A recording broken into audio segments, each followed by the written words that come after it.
Hey guys, and welcome to my channel. Tonight we are making gluten-free pasta. So it is a new recipe, and I just recently bought this Hamilton Beach off Amazon. I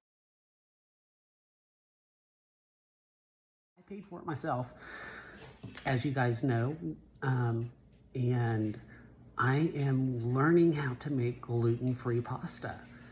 As I've kind of told you before, pasta has never been my thing to make, and I've never been able to master it. So I'm getting some help with this pasta machine. So what I've done is I've looked up some recipes, and I am using my Bob's Red Mill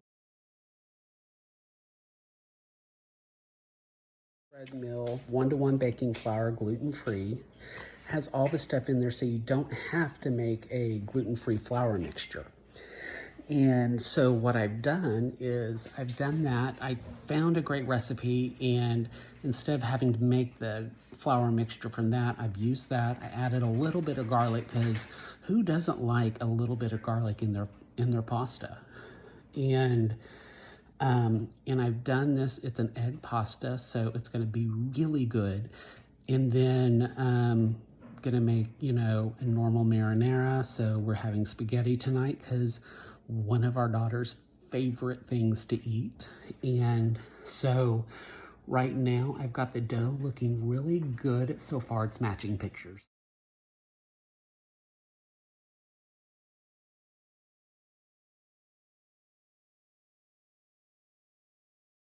So I'm visually looking at it because I don't know what it's supposed to look like, because I'm not it.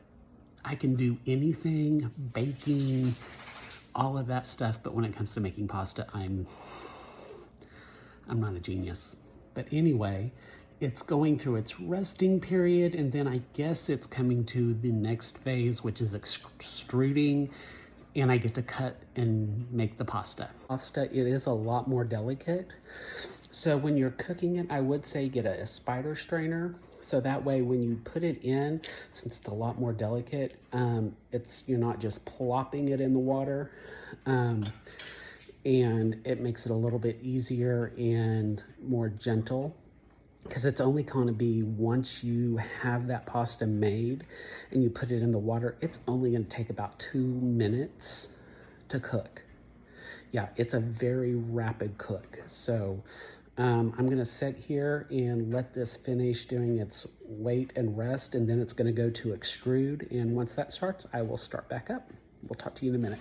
Well, I would say the pasta is looking good. It looks like spaghetti. So, hey.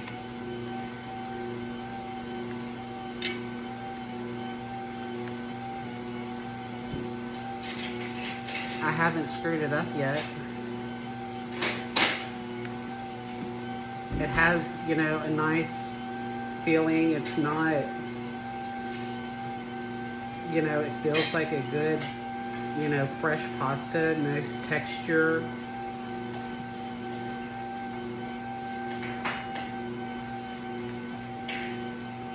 It's got nice flavor for,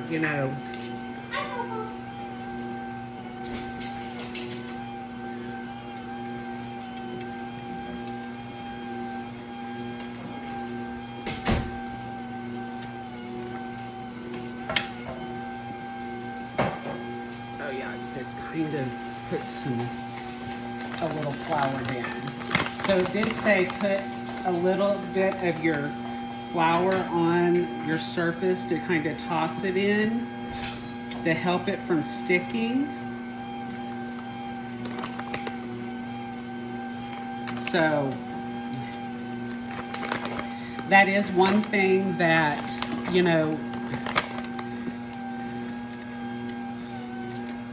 I have noticed with some of the pastas that we have tried, they do tend to be sticky. So, and that's one reason why I'm wanting to try to start making homemade.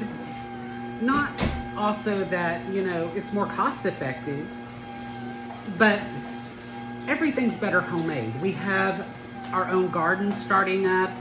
We have fresh herbs and all of that. And, you know, when you can do things from homemade, it just comes off better and more flavorful and everything.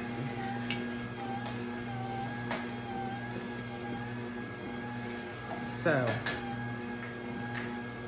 but one thing I have noticed with gluten-free pasta, just because, you know, there's not the heavy gluten and stuff, it does tend to be a lot more fragile. You know, it's just like I did, and I'll do a video probably next week on covering bread, because I really found a really wonderful bread recipe and some really great bread flour, and this bread turned out fantastic. It's better than you can find anywhere in the market. I had made some previously, and you know, it turned out really good. But one thing that I noticed in some of the one-to-one flour, it tends to be a little denser. And so my one goal was to be able to make it a little bit lighter and fluffier. And so I found a one-to-one bread ratio that is a one-to-one flour ratio that's in bread flour, and it turned out phenomenal.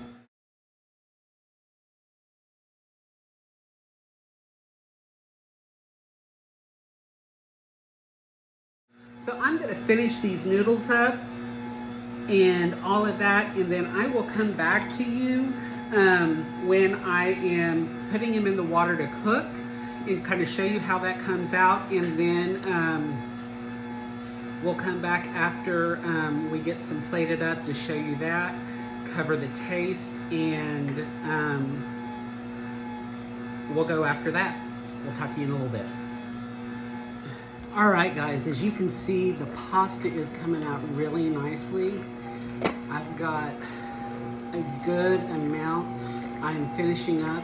If your pasta maker gets to where it stops and you still have dough, put it into unplug it. You can go to manual mode and extrude out what you have left in dough so you can finish out and not waste anything. I am about to now put this in to my pot of boiling water. So you want it boiling, and you want it heavily, heavily salted. So I'm gonna just pull this last bit off.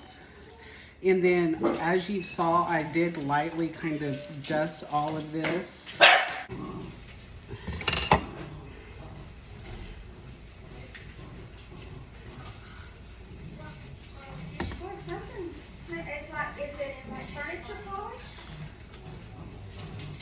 We touched up. So this pasta is only going to cook for 2 minutes.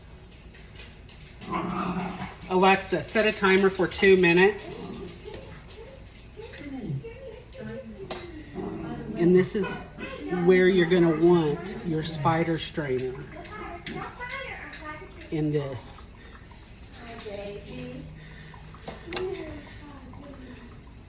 Because this is going to be a really fast cook.